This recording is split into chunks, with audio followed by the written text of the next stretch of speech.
I let my ungrateful sons, Kale and Riven Crow, take every last penny, every property, everything they demanded for years, believing it was their only chance before it was too late. I built an empire for them to shine. Until the judge opened the final contract I'd hidden for decades. He read one single clause and fell completely silent, eyes wide as everyone watched them lose everything publicly. They thought they'd won forever. But I always had the final move planned. Before we continue, I need you to know something important. This story was written by a real person, not generated randomly, not mass-produced. Every scene, every word, every emotion you'll hear was carefully crafted with human intention and creativity. Real storytelling, real effort, real purpose. Now let me take you back to where it all began. If you're already hooked by this twist, hit that subscribe button. You won't want to miss how this unfolds. And drop a comment. Have you ever had to cut off toxic family? Let's talk about it. They say that grief is a heavy cloak, one that muffles the world and turns the brightest sunlight into a dull, aching gray. For me, Serafina Crow, the weight of that cloak was nearly unbearable when Richard passed. We had spent 30 years building something from nothing, a real estate empire valued at $12,400,000. It wasn't just about the brick and mortar, the skyscrapers in downtown Hartford, or the sprawling residential developments along the Connecticut coastline. It was about the legacy. We were a team, a unified front of ambition and grace. I was 52 years old when the heart that had beat for me for 3 decades simply stopped. In that moment, the empire felt like a tomb. I stood in our mahogany-paneled library, the scent of his expensive pipe tobacco still clinging to the curtains, and I felt smaller than I ever had in my life. I was an elegant widow, yes, but I was also a woman who had forgotten how to breathe without her partner's rhythm. But as the dust of the initial shock began to settle, a different kind of coldness entered the house. It wasn't the chill of death, but the icy wind of greed.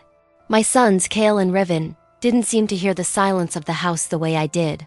To them, the silence was an opportunity, a space where their father's commanding voice used to be, now waiting to be filled by their own demands. Kale, the eldest at 28, had always carried himself with a corporate predator mindset. He wore suits that cost more than most people's cars, and looked at every human interaction as a transaction to be won. Riven, 3 years younger, was the impulsive one, fueled by a dangerous mix of insecurity and unearned confidence. He didn't want to build, he just wanted to spend. During the weeks leading up to the funeral, I watched them. I watched the way they looked at the art on the walls, not with memories of the Christmases we spent beneath them, but with the calculating eyes of auctioneers. The day of the funeral was a masterpiece of performative sorrow and underlying cruelty. The sky was a bruised purple, weeping a fine mist that settled on my black lace veil. I stood by the grave, my hand trembling as I held a single white rose. I expected my sons to stand as my pillars, to offer a shoulder or a steadying hand. Instead, Kale spent the entire service tucked behind a marble monument, his thumb flying across his phone screen as he checked market openings and sent frantic emails to his brokers. He didn't look at the casket once. Riven was worse. He stood close enough for me to smell the expensive scotch on his breath at 10 in the morning. He wasn't crying. He was leaning in, whispering to me while the priest spoke about eternal rest. He didn't ask if I was okay. He asked if the summer house in Greenwich was already titled in their names or if there would be administrative delays. The betrayal began in those small, sharp increments. At the wake held in our estate's grand ballroom, the brothers didn't mingle with the grieving family friends or the loyal employees who had worked for Crow Enterprises for 20 years. They huddled in a corner with a man I didn't recognize, a sharp-featured lawyer named Holden who smelled of cheap cologne and desperation.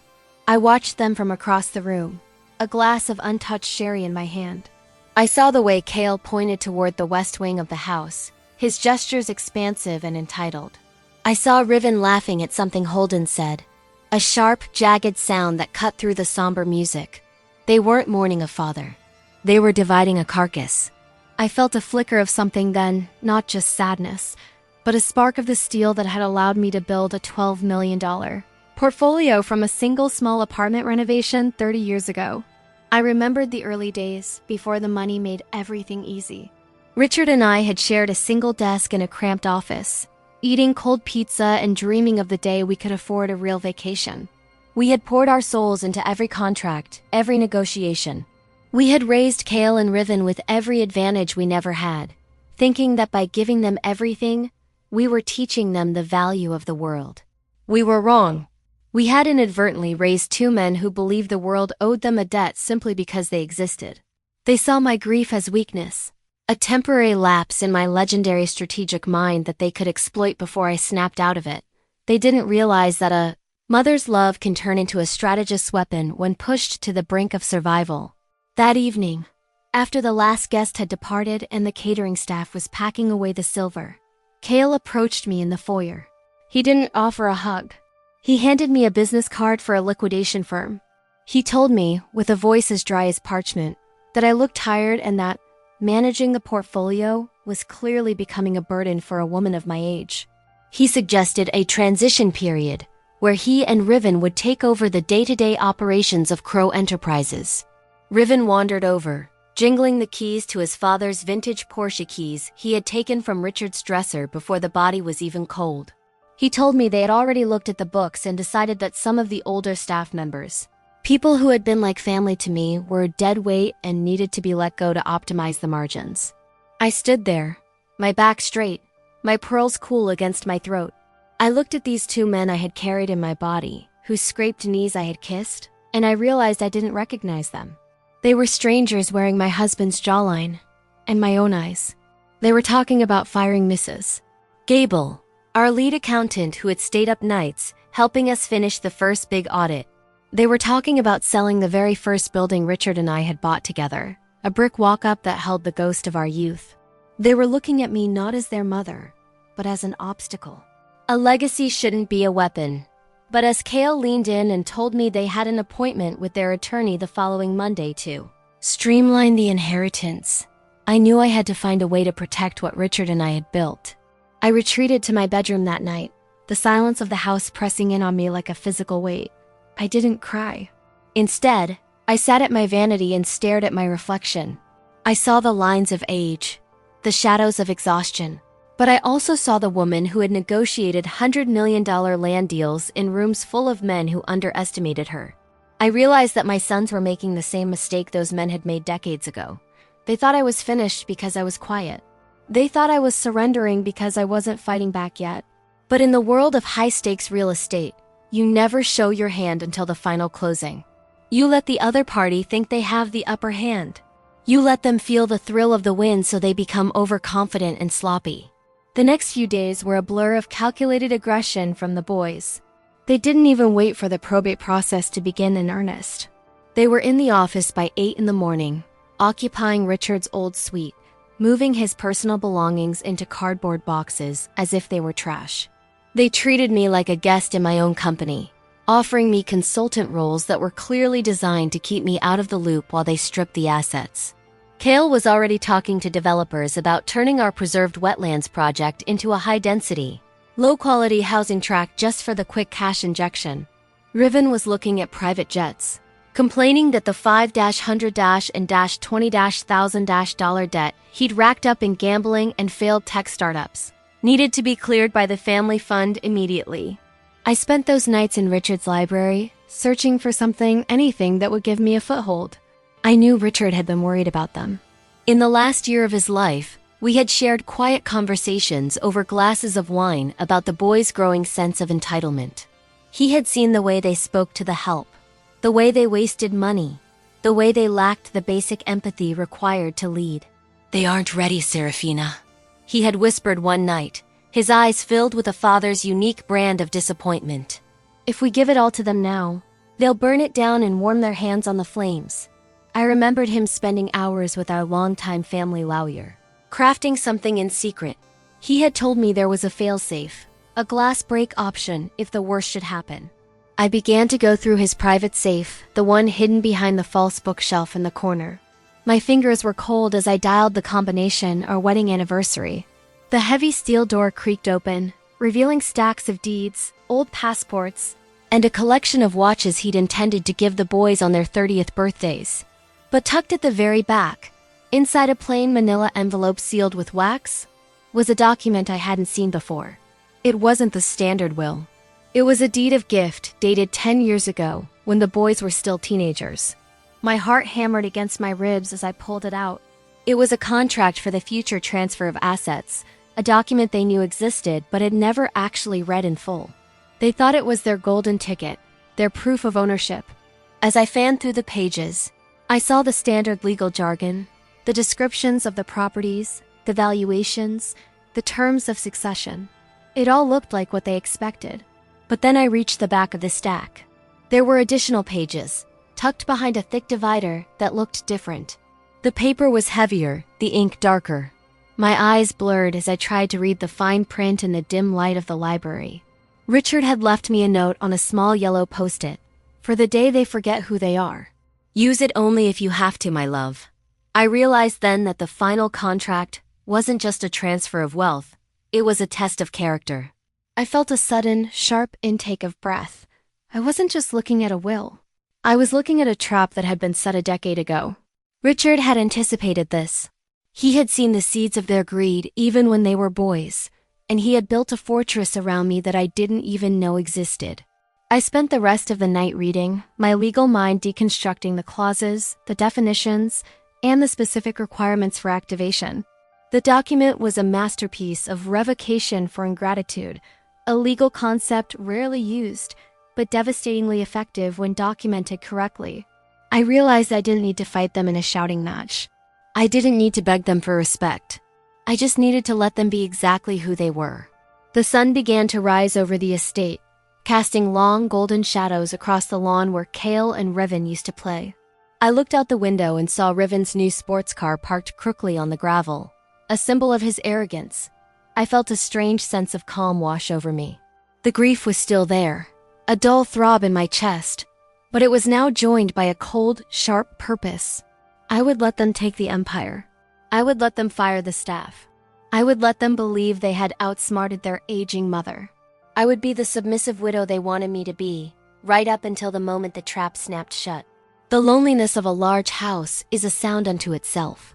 It is not merely the absence of noise, but the creaking of floorboards, the hum of the climate control, and the echo of one's own footsteps that remind you the space once filled with laughter and conversation is now just a luxurious void. Richard and I bought this Connecticut estate 15 years ago, when Crow Enterprises transitioned from a local firm to a regional powerhouse. I remember every detail of that day. We were covered in drywall dust, celebrating the purchase of a derelict apartment complex no one else wanted, but we knew would become the jewel of our crown.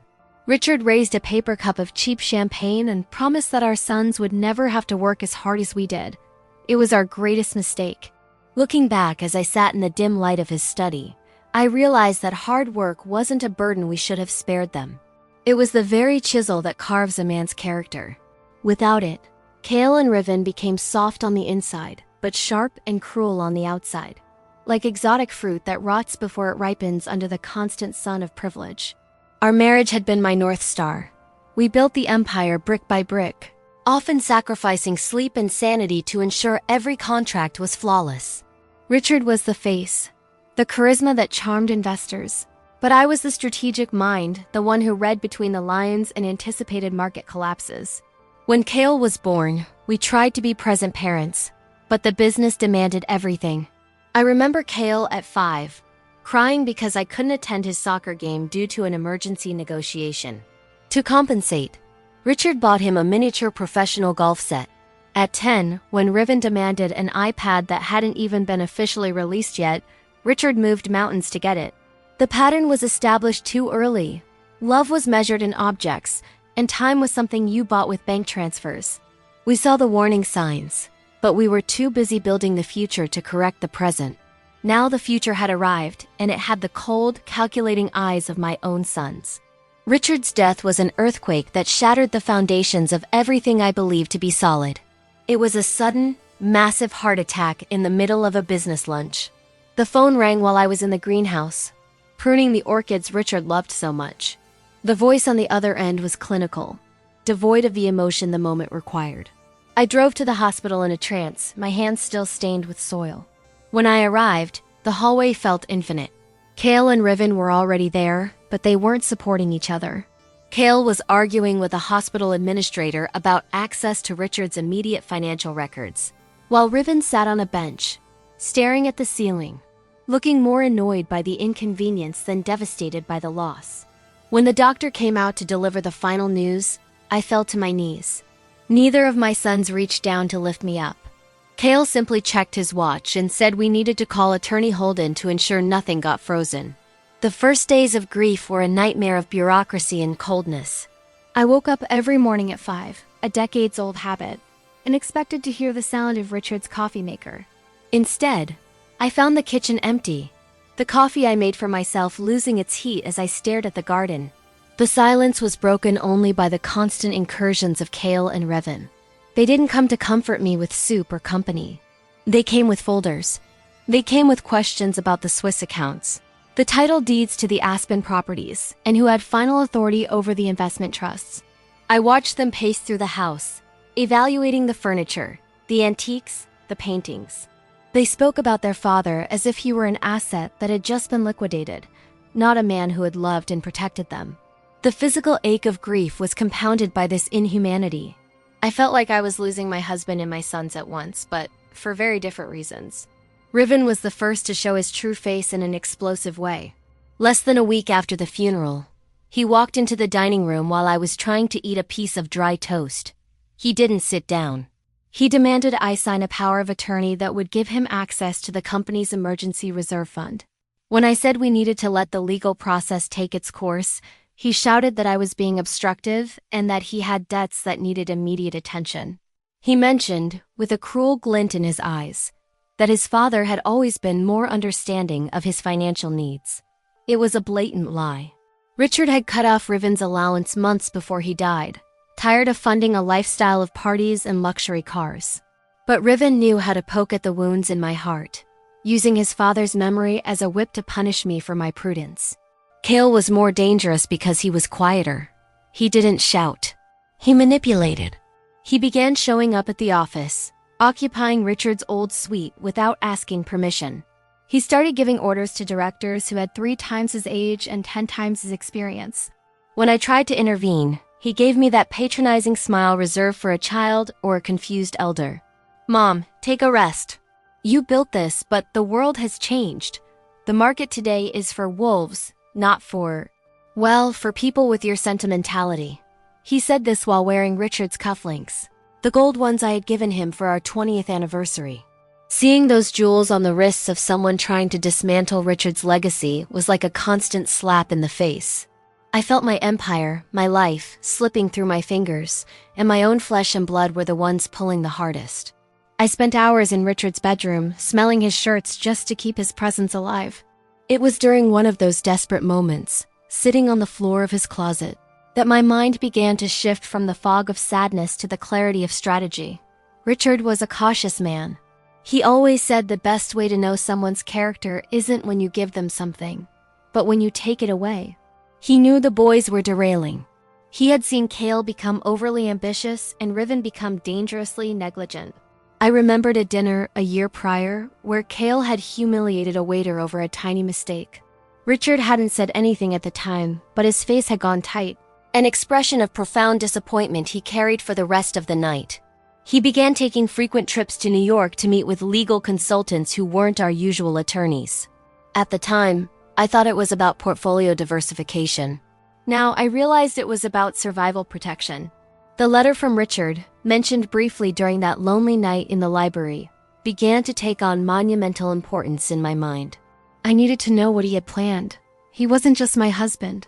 He was my most trusted business partner. If he had left a path, I needed to find it. But before I opened that envelope, I needed to be certain of my son's betrayal. I wanted to give them every chance to prove me wrong. I wanted them to show a flicker of humanity, a moment of real mourning that wasn't tied to a spreadsheet. But every day that passed, they made that impossible. They began talking openly about selling the family home and putting me in a more manageable luxury apartment in the city. They didn't want to care for me. They wanted to remove me from the equation so they could divide what was left without oversight. The dynamic between the two brothers was also shifting. They were no longer allies, but competitors. Kale saw Riven as a financial drain, and Riven saw Kale as a tyrant who wanted the biggest piece of the pie. I listened to their arguments in the hallway, voices raised over percentages and voting rights. It was pathetic and painful. I had raised monsters in a castle of gold. My elegance, my outward calm, was my only armor. I continued to wear my silk suits, my discreet jewelry, and kept my hair impeccable. I wouldn't give them the satisfaction of seeing me crumble. If they wanted an asset war, they would have one. But they didn't know the queen was still on the throne, and the king had left a secret buried in the foundations of the kingdom. The atmosphere in the mansion became suffocating. The staff, some of whom had been with us for decades, began resigning or were summarily fired by Kale. Our housekeeper, Maria, who had held Kale and Riven as babies, was dismissed with a pittance of a severance because Kale felt she knew too much about the family's private affairs. When I tried to intervene, Kale told me I no longer had the authority to sign severance checks. The humiliation was public, in front of the employees who respected me. I saw the fear in their eyes and the contempt in my son's. It was at that moment, watching Maria leave with her belongings in a plastic bag, that my grief hardened into something much colder and more efficient. The morning was tucked into a locked drawer. Serafina Crow, the businesswoman, had returned, and she was ready to watch every mistake her sons made. I started taking notes. Every demand, every veiled threat, every instance of mismanagement that Kale and Riven initiated, I documented. I knew that if there was an ingratitude clause, I would need irrefutable proof. It wouldn't be enough to say they were bad sons. I had to prove their actions were a direct assault on the donor's well-being and the company's legacy. I played the role of the frail widow during the day, nodding vaguely at their grand ideas, while at night I was the architect of their downfall. I let them think they were winning. I let them feel the rush of absolute power. It's an old technique. If you want someone to hang themselves, you give them enough rope. And Kale and Riven were asking for miles of it. Richard's death had left a void I thought would never be filled. But I discovered that justice, or perhaps the need for it, is a surprisingly potent substitute for purpose. I looked at the family photos on the mantle and no longer saw my sons. I saw two corporate predators who needed to be neutralized for the sake of Richard's own creation. The irony was that by trying to take everything from me, they were giving me the only thing I needed, the moral justification to destroy them. I was ready to open the envelope. I was ready to read Richard's final words. And I knew with a chilling certainty that what was inside would be the weapon that ended this charade once and for all. But first, I had to go through the ritual of grief they so despised. One last night of silence before the storm. And it was on that night, as the rain lashed against the library windows, that I finally broke the red wax seal on the letter from Richard mentioned earlier. I could almost feel his hand on my shoulder as I pulled the first page out. The paper felt heavy, like it carried the weight of a secret too long kept. The wax seal gave way with a crisp, final snap, a sound that seemed to echo through the empty library like a gunshot. I pulled the letter from the envelope, the paper thick and expensive between my fingers. Richard's handwriting was unmistakable, slanted, authoritative, yet possessing a grace that my sons had never bothered to emulate. As I began to read, I could almost hear his voice, that deep, resonant baritone that had guided me through 30 years of marriage and business. He didn't start with legalities. He started with an apology. He apologized for leaving me alone to face the storm he saw brewing. And he apologized for the fact that we had failed to instill the values of the Crow name into the very men who bore it. He wrote about the cracks in the foundation, describing how he had watched Kale's ambition turn into malice and Riven's playfulness turn into a destructive, bottomless greed. 1 week after the funeral, the atmosphere in the house had shifted from mourning to a cold, clinical occupation. I was sitting in the breakfast nook, staring at a garden that Richard and I had designed together, when Kale walked in. He didn't ask how I was sleeping. He didn't ask if I needed anything. He dropped a thick stack of papers onto the table, splashing a bit of my tea onto the white linen. He started questioning my recent decisions regarding the North Shore Development Project, claiming my emotional state was causing delays that the company couldn't afford. It was a calculated strike. He wasn't just asking for information. He was questioning my competence. He spoke about streamlining the transition, a phrase that sounded more like an eviction notice than a family discussion. I looked at him, really looked at him, and saw the stranger he had become, a man who saw his mother as a liability to be managed rather than a person to be loved. Riven arrived shortly after, trailing the scent of expensive cigars and a lack of sleep. He didn't come alone. He brought 2 consultants, young men in sharp suits who looked at my home as if they were already measuring it for a renovation. They weren't authorized to be there, and they certainly weren't authorized to look at the private ledgers Riven had pulled from the study. When I stood up to protest, Riven simply waved a hand at me, telling me to relax, and that they were just looking for ways to unlock dormant value. The disrespect was breathtaking. They were treating my life's work like a garage sale, picking through the pieces before the body of the empire was even cold. I realized then that the dinner I had planned for that night, a family dinner meant to bridge the gap, was a foolish, sentimental hope. The dinner was, as expected, a disaster. I had asked the cook to prepare Richard's favorite meal, braised short ribs and a deep red Bordeaux. I thought perhaps the familiar smells and the ritual of the table would remind them of who we were. I was wrong. Kale and Riven arrived 40 minutes late, their phones buzzing incessantly on the table like angry insects. They didn't talk about their father. They talked about liquidity events and exit strategies. When I tried to share a memory of Richard's first big deal, Kale interrupted me to say that the old ways were dead and that the market didn't care about nostalgia. They ate quickly, looking at their watches, and left before dessert was even served. They had places to be, people to impress, and a mother who was clearly just an afterthought in their grand design. After they left, I returned to the library and the letter.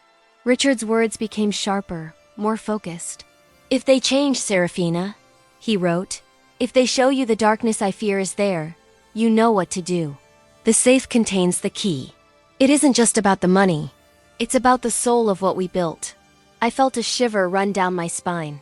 He had seen this coming. He had known that the very wealth we created to protect them would eventually be the thing that corrupted them. He mentioned a sealed envelope, tucked behind the primary deeds, something he had called the ultimate failsafe.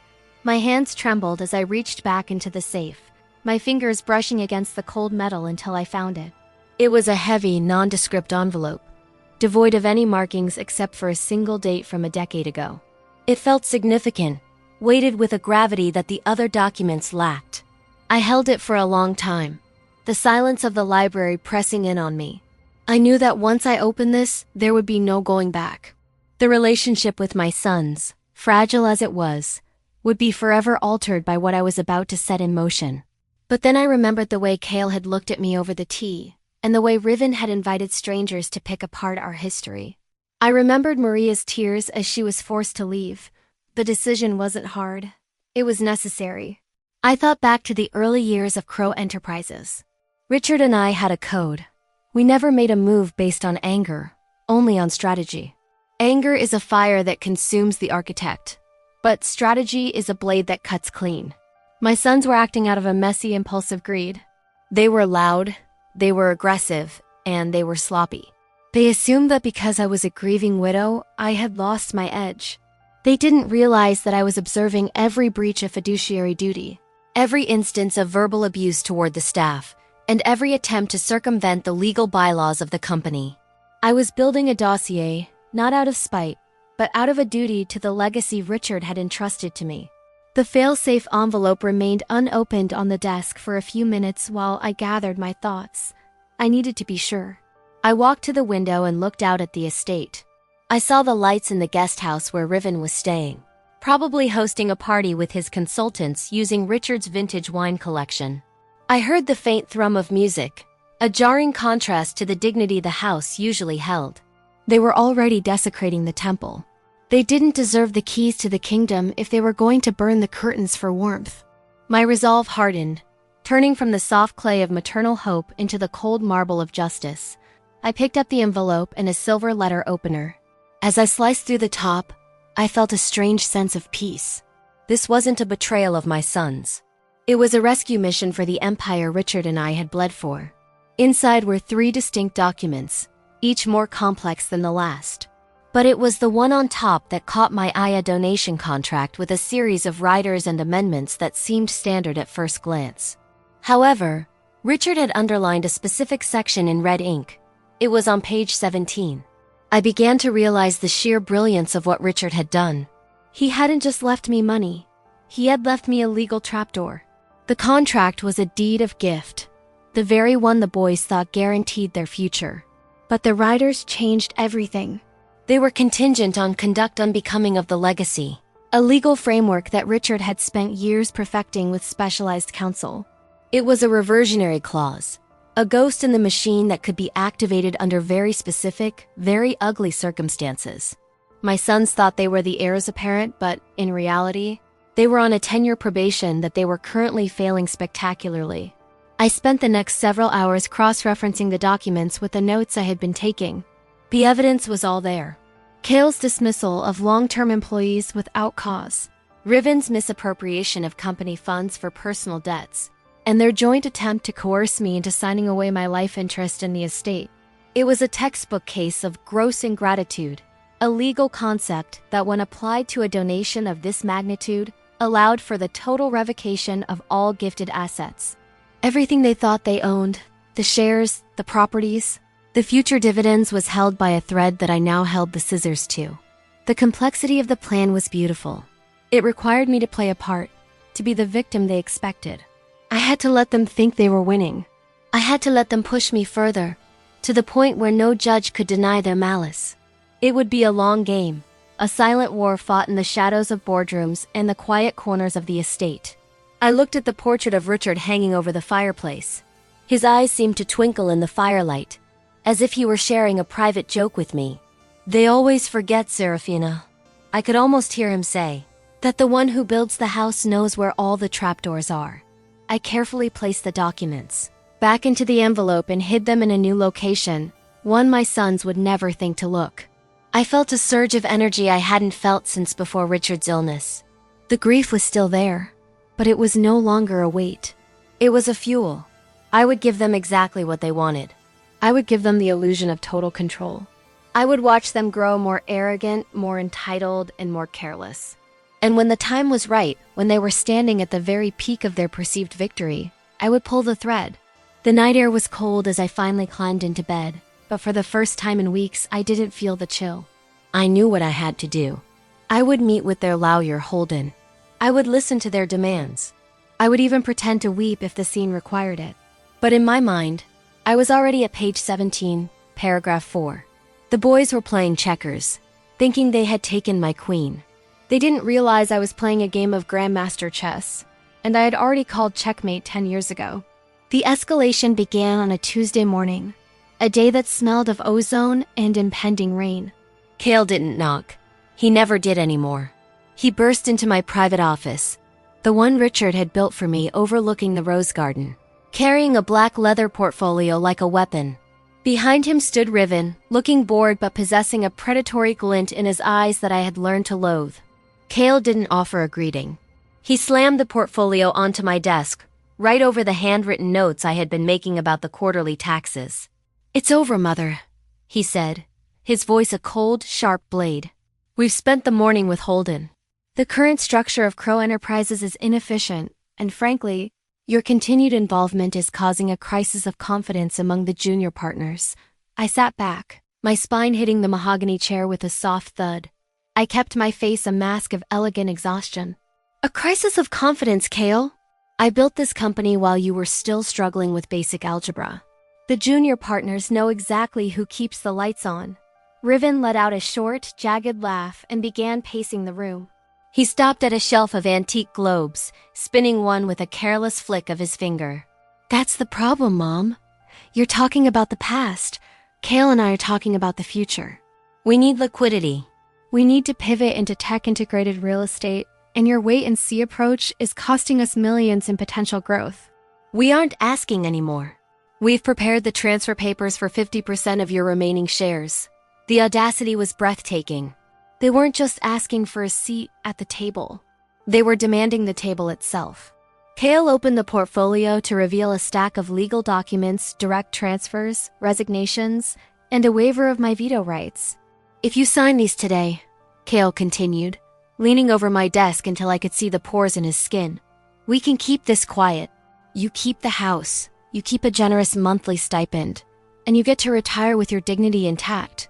If you don't, well, Holden is prepared to file a suit questioning your mental competency. The grief, the erratic decisions, the isolation, it wouldn't be hard to convince a judge you're no longer fit to manage a $12 million portfolio. My heart hammered against my ribs, but I didn't let my hands shake. I looked at Riven, who was now measuring the distance between the windows with a laser tape measure he'd pulled from his pocket. "What are you doing, Riven?" I asked, my voice barely a whisper. He didn't even look at me. "Thinking about how much better this room will look as a media suite. The walls are a bit stifling, don't you think?" Kale said I could have the east wing once we reorganized the estate. They were already measuring the drapes for my eviction. The cruelty wasn't just in the greed. It was in the total lack of regard for the life Richard and I had lived in these rooms. The confrontation reached its peak when my assistant, Sarah, a woman who had worked for me for 15 years and was the only person left who remembered Richard's favorite coffee, walked in with a tray of water. Kale turned on her with a ferocity that made her drop the tray. The glass shattered against the hardwood, water seeping into the Persian rug. "Get out!" Kale roared. "You're fired, Sarah. As of this second, pack your things and leave the premises. We don't need sentimental baggage on the payroll anymore." Sarah looked at me, her eyes filling with tears, her lip trembling. I started to stand to defend her, but Kale put a hand on my shoulder, pushing me back down. "Don't," he hissed. "She's gone. And anyone else who looks at you for permission is gone too. This is our house now, Serafina. You had your turn. Now it's ours." I watched Sarah flee the room, her sobs echoing down the hallway. It was the final straw. The elegance I had maintained, the maternal hope I had clung to, died in the sound of that breaking glass. I looked up at Kale, and for the first time I didn't see my son. I saw a man who had traded his soul for a balance sheet.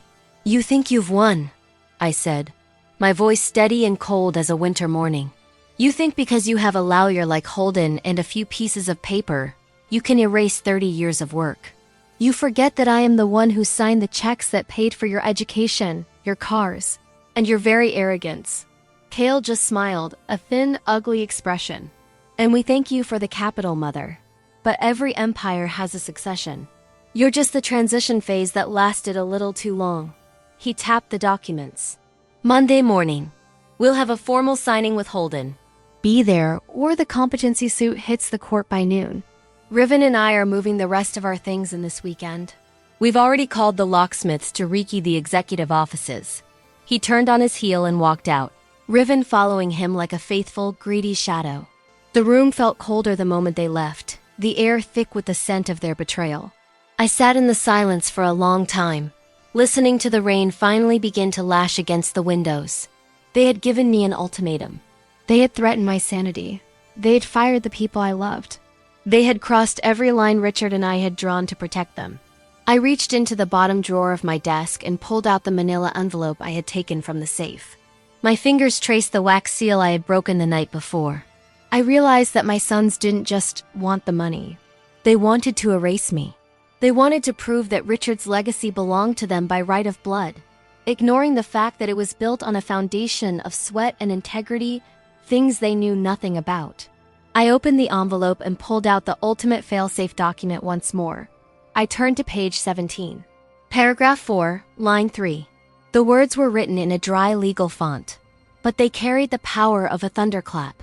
In the event of gross ingratitude, defined as a direct attempt to seize control through coercion or the disparagement of the donor's mental health, all gifted interests shall immediately revert to the donor. Richard hadn't just predicted their greed. He had provided the exact vocabulary for their downfall. Kale's threat of a competency suit was the very key needed to turn the lock on their own prison. I picked up my phone and dialed a number I hadn't called in years. It wasn't Holden. It wasn't anyone the boys would know. It was a man named Miller, a retired judge who had been Richard's closest confidant and the architect of this specific clause. "Miller," I said when he answered, my voice devoid of emotion. "It's time. They've made the move. I need the evidentiary audit ready by Monday morning." I listened to him talk for a few minutes, confirming the steps. We had the emails they had sent to the board, the recordings of Riven's threats, and the documentation of their unauthorized spending. We had everything. I spent the rest of the afternoon in a state of hyper-focused calm. I went through the house, systematically documenting the changes they were making. I photographed the boxes they had packed with Richard's things. I recorded the locksmiths as they arrived to change the doors. I even stood quietly in the hallway as Kale and Riven laughed in the dining room, toasting their victory with a bottle of champagne that cost more than most families' monthly rent. I was a ghost in my own home, a silent witness to their hubris. Every insult they hurled, every plan they made to sell off the company's heart, was another nail in the coffin of their future. That evening, I sat by the fireplace, the final contract resting in my lap. I felt a strange sense of mourning, but it wasn't for Richard anymore. It was for the boys they used to be. I remembered them as toddlers, playing with wooden blocks on this very rug. I remembered their first day of school, their graduation, the pride I felt when I thought we were building something for them to inherit. But inheritance isn't just about money. It's about the character to hold it. And my sons were empty vessels, filled with nothing but a hunger that could never be satisfied. They had chosen this path. They had chosen to treat their mother as an enemy. Now they would learn what happens when that enemy has nothing left to lose. I thought about the signing on Monday. Kale expected me to come broken, a pen in my hand and a white flag in my pocket. He expected me to surrender the keys to the kingdom so he could rule over the ruins. He had no idea that I wasn't coming to sign my life away. I was coming to execute a judgment that had been 10 years in the making. I looked at the fire, the flames dancing in the reflection of the glass. The heat was comforting, a sharp contrast to the coldness of my sons' hearts. You had your chance, I whispered to the empty room. I gave you every opportunity to be the men your father hoped you would be. You chose to be predators. Now you'll find out what happens when the prey is the one who built the cage. I closed the portfolio and stood up, my movements graceful and deliberate. I would spend the weekend being the frail widow they wanted. I would let them gloat. I would let them celebrate. Because I knew that when the judge opened the final contract, the silence that followed would be the loudest thing they had ever heard. The conference room at Holden's office was a cathedral of glass and cold steel, situated on the top floor of a building that looked down on the very streets Richard and I had paved with our early investments. Kale was already there, his feet propped up on the mahogany table, looking every bit the victor. Riven stood by the window, swirling a glass of amber liquid, certainly not apple juice, at 10 o'clock in the morning. Attorney Holden sat at the head of the table, his smile as oily as his hair. They were radiant with the arrogance of men who believe they have finally broken a legend. I walked in alone, dressed in a sharp charcoal Chanel suit, my movements slow and deliberate. I looked like a woman who had finally run out of fight. You're late, Mother, Kale said, not bothering to move his feet. But I suppose a few minutes doesn't matter when you've had 30 years. Sit down. Holden has the documents ready for your signature. We've even included a clause that lets you keep the garden provided. You don't interfere with the new construction. I sat across from them, placing my leather folder on the table with a soft, hollow thud. I didn't look at the papers Holden pushed toward me. I looked at my sons. Is this really what you want? I asked, my voice barely above a whisper. To take everything from the woman who gave you life? To erase your father's wishes before the grass has even settled on his grave? Riven groaned, turning from the window. Save the melodrama for your book club, Mom. We're tired of the guilt trips. You can't run this empire anymore, and we aren't going to watch you let it rot because you're stuck in the 90s. Just sign the damn papers so we can all move on. I nodded slowly, a single tear entirely real, though perhaps not for the reason they thought, tracing a path down my cheek. I picked up the pen Holden offered. It was heavy, gold-plated, and felt like a lead weight in my hand. I spent a long time looking at the signature lines, 10 pages of transfers. 10 pages of surrendering my voice, my legacy, and my home. I'll sign, I said, and I watched the tension leave Kale's shoulders. He actually smirked. But first, I want to make sure the original foundation is intact. Before I sign away the future, I want us to read the original deed of gift, the one Richard and I signed 10 years ago. I want to hear the words one last time. It's a sentimental request from a sentimental woman, isn't it? Holden laughed, a dry, rattling sound. If it gets the ink on the paper, Mrs. Crow, I'm happy to oblige. I have the original file right here. He pulled a thick yellowing document from his briefcase. The room went silent as he began to flip through the pages. I watched his eyes move across the text, the same text Kale and Riven had skimmed 100 times, thinking they knew every word. "Skip to the end," Kale ordered, checking his watch. "We don't need the whole history lesson." I leaned forward, my eyes locking onto Holden's. "Actually, I'd like to hear page 17. Specifically, paragraph 4, line 3. I believe there was a writer added regarding the ethical maintenance of the legacy. I'd like to hear it read aloud." "For the record." Holden frowned, his thumb pausing on the edge of the paper. He turned to page 17. I watched his expression shift from boredom to confusion, and then to a sudden pale stillness. The silence in the room became heavy, thick enough to choke on. Kale noticed the change in his lawyer's face and sat forward, his feet finally hitting the floor. "What is it, Holden? It's just boilerplate stuff, right?"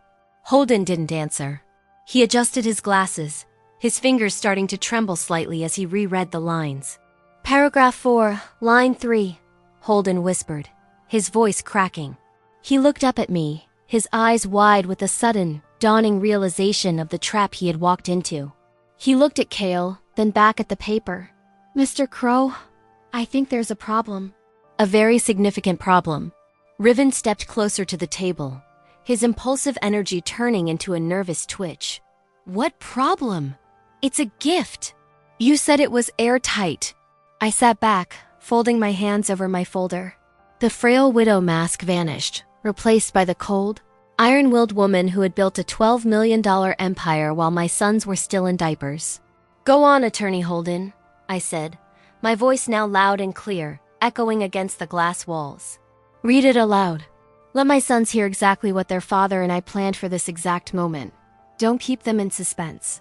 They've waited so long to take everything. Let them hear what everything actually means." Holden cleared his throat, but the sound was strangled. He began to read, his voice shaking so much the paper rustled in his hands. As the words filled the room, words about ingratitude, about the revocation of all gifted assets, and the immediate reversion of authority, I watched the color drain from Kale's face until he was as white as the marble floors. Riven's glass slipped from his hand, shattering on the floor, the amber liquid soaking into his expensive shoes. The trap hadn't just closed. It had crushed them. And that's when I saw the envelope that would change everything. The one Holden had just realized was sitting in my folder, containing the signed affidavit from the judge validating the breach. The silence that followed Holden's reading was absolute, a vacuum that seemed to suck the oxygen right out of the room. For 5 agonizing seconds, no one moved. Kale's mouth was slightly open, his mind clearly racing to find a loophole that didn't exist. Riven looked at the shattered glass at his feet, his impulsive bravado replaced by a hollow, wide-eyed terror. Then the explosion came. Kale slammed his fist onto the table, the heavy mahogany vibrating with the force of his rage. "This is a joke!" he screamed, his face turning a dangerous shade of crimson. "A reversionary clause? You can't just take back a multi-million-dollar gift because we hurt your feelings. Holden, tell her this is garbage. Tell her it won't hold up in court." Holden didn't look at Kale. He was staring at the document as if it were a venomous snake. "It's not just about feelings, Kale," Holden whispered, his voice trembling. "The clause is specific. It cites gross ingratitude and predatory behavior against the donor, and it's backed by a 10-year-old notarized affidavit." I leaned forward, the cold steel of my resolve finally visible. "It's already done, Kale," I said, my voice cutting through his noise like a scalpel. "I didn't just come here to show you a piece of paper. I spent the last 3 weeks documenting every single one of your betrayals. I have the recordings of you discussing my senility. I have the records of Riven's unauthorized transfers to cover his gambling debts. I even have the testimony of the staff you so callously fired." Riven began to shake, his voice rising in a panicked whine. "Mom, wait, we were just joking. We were going to take care of you." "Kale, do something." But Kale was past the point of negotiation. He lunged across the table, his fingers clawing at the air as if he could physically snatch the empire back from me. "You think you're so smart, you old hag? You've been spying on us?" "In your own house." I didn't flinch. I didn't even blink. It's my house, Kale. It always was. You were just guests who stayed too long and forgot how to behave. I reached into my folder and pulled out a final set of papers. Not the ones they wanted me to sign, but the ones I had already signed with Judge Miller. The judge has already reviewed the evidence, I continued, each word delivered with the weight of a funeral bell. As of 8 o'clock this morning, the reversion is active.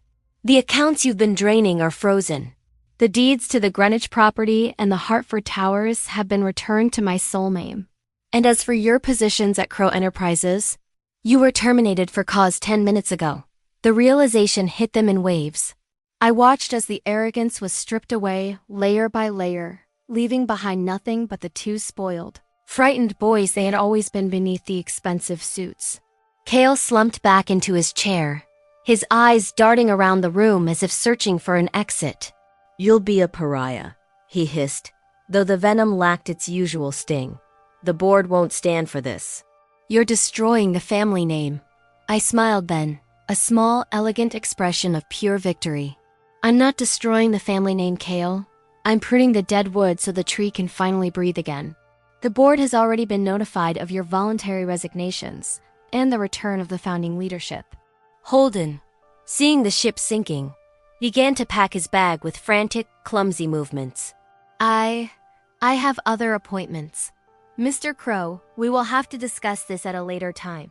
He practically ran for the door, leaving my sons alone with the woman they had tried to bury.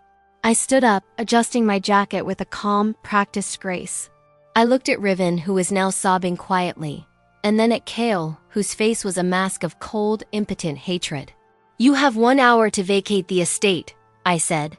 The security team is already there, packing your personal belongings into boxes. Anything bought with company funds stays. That includes the Porsche Riven and the cufflinks, Kale. Take them off. The humiliation was total. Slowly, with trembling hands, Kale unfastened the gold cufflinks, the ones I had given Richard. He dropped them onto the table with a dull clink. I walked toward the door, but paused at the threshold. I didn't look back. I didn't need to see their defeat to know it was complete. "You thought you won because you were younger and louder," I said to the empty air between us. But you forgot that I'm the one who taught you how to speak. I'm the one who gave you the world, and I'm the one who can take it back when you prove you're not worthy of it. I walked out of the office, my heels clicking rhythmically against the floor, a sound of absolute authority. Behind me, I heard the sound of a chair being overturned and Kale's voice screaming my name, but it was just noise now. The empire was mine again. 3 weeks later, the judge ruled that the reversion was not only legal but irrevocable. The legal aftermath was not an explosion, but a cold, systematic dismantling of their lives. Within 48 hours of the confrontation in Holden's office, the judicial system of Connecticut validated the revocation for ingratitude. Judge Harrison, a man who had known Richard for 20 years, didn't even require a formal hearing.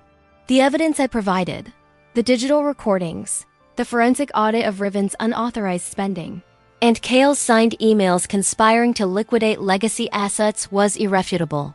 I watched from my monitor as the $12,400,000, $12.4 million portfolio shifted back into my sole control. It was like watching a ghost return to its body. The authority that had been chipped away by my son's arrogance was restored with a few strokes of a digital pen. The financial collapse for Kale and Riven was immediate and absolute. They had lived their lives on the assumption that the Crow Vault was bottomless. They were wrong. As soon as the accounts were frozen, the house of cards they had built began to tumble. Kale, who had leveraged his future inheritance to secure massive personal loans for a failed real estate venture in the city, found himself facing $520,000 in immediate debt. Without the Crow name to shield him, his creditors turned into wolves. Riven was hit even harder. The $80,000 in legal fees he had promised Holden was now a debt he couldn't pay.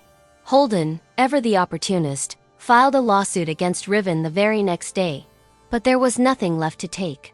The public fall was the most poetic part of the justice. In a world of high-stakes real estate and social circles, news travels faster than a fever. Within a week, the story of the Crow reversion had hit the local business journals. Headlines mocked the princes of Hartford who had been evicted by their own mother.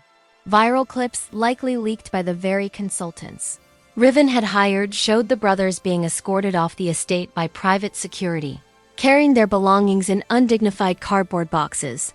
The elite circle they had tried so hard to impress closed its doors. Ex-friends, who had been more than happy to drink Richard's vintage wine on Riven's tab, suddenly stopped answering their calls. They were radioactive. I stayed within the walls of the estate, reclaiming the space they had tried to desecrate. I spent the first few nights reordering Richard's library, placing his books back where they belonged and removing every trace of Cale's corporate influence. I hired back Sarah and Maria, giving them both significant raises and a formal apology for the way they had been treated. The house began to breathe again. The scent of fresh lily replaced the stale smell of Cale's cigars. But the silence was different now.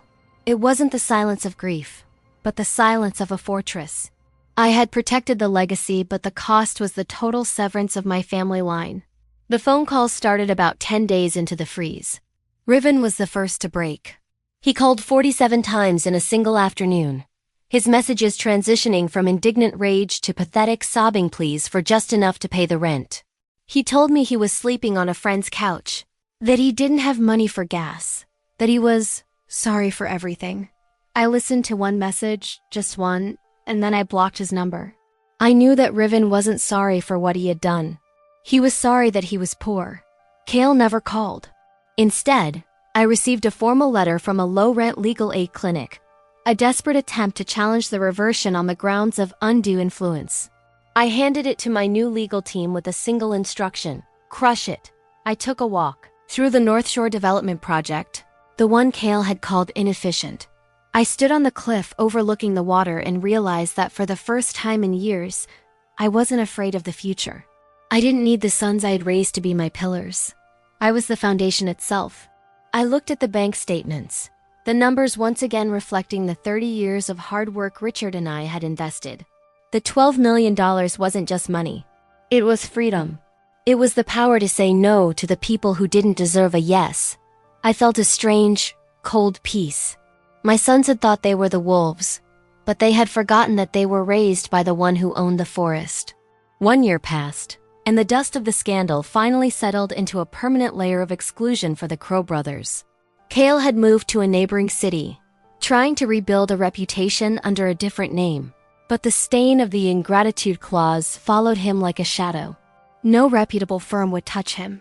Riven had reportedly married a girl he'd met at a dive bar, someone as desperate as he was, and they had a child, a grandson I would likely never meet.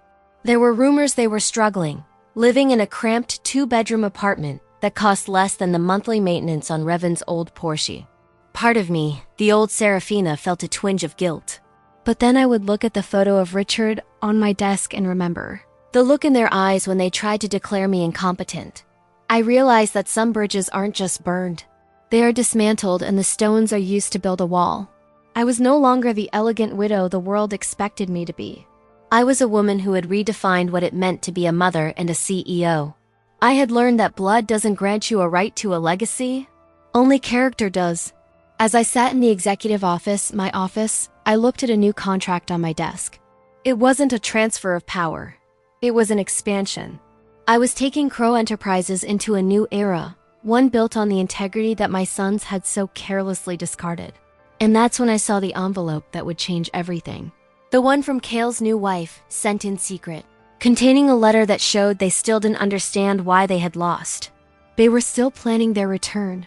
Before we wrap up, real talk. Do you think Serafina went too far? Or did her sons get exactly what they deserved? Comment your verdict below. And if you made it this far, thank you.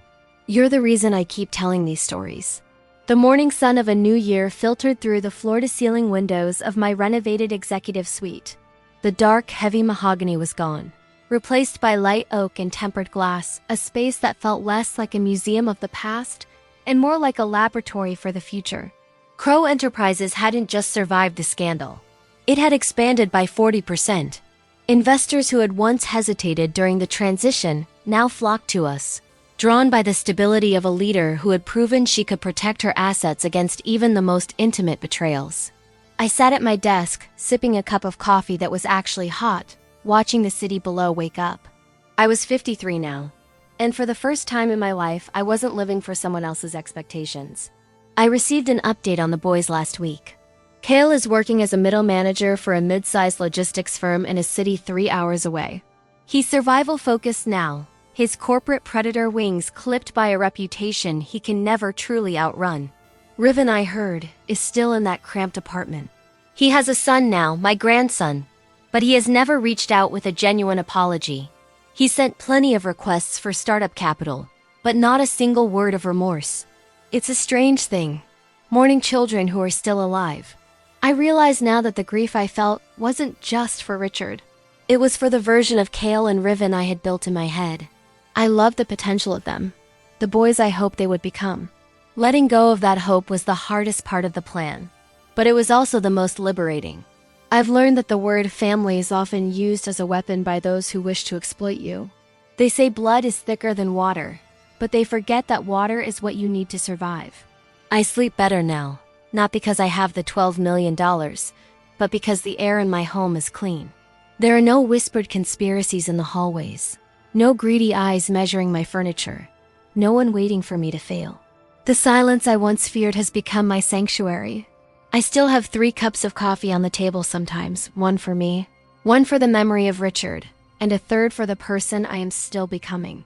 It's a ritual of peace, a reminder of what was lost and what was saved. A soft knock at the door interrupted my thoughts. It was Elena, a brilliant young attorney from a modest background. 2 years ago, she was a law student struggling to pay her tuition until she received a blind scholarship from the Crow Foundation. Now she's my junior partner. She walked in with a stack of documents, her eyes bright with the same fire Richard and I had in our 20s. "The mentorship contracts are ready for the new intake, Serafina," she said, her voice full of genuine respect. She didn't share my blood, but she shared my values. She was the one who showed up when the work was hard, not just when the dividends were being paid. I looked at the documents and felt a profound sense of closure. I am no longer building an empire for 2 ungrateful sons. I am building a legacy for anyone with the grit and integrity to earn it. I picked up my pen, the same gold-plated one from that fateful day in Holden's office, and signed the first contract. Family isn't a bloodline you're born into. It's the circle of people who show up when the world gets dark. It's the loyalty that doesn't need a legal clause to remain true. I watched Elena walk out, and for the first time, I didn't feel like a widow or a victim. I felt like a founder. I am Serafina Crow, and I always have the final move.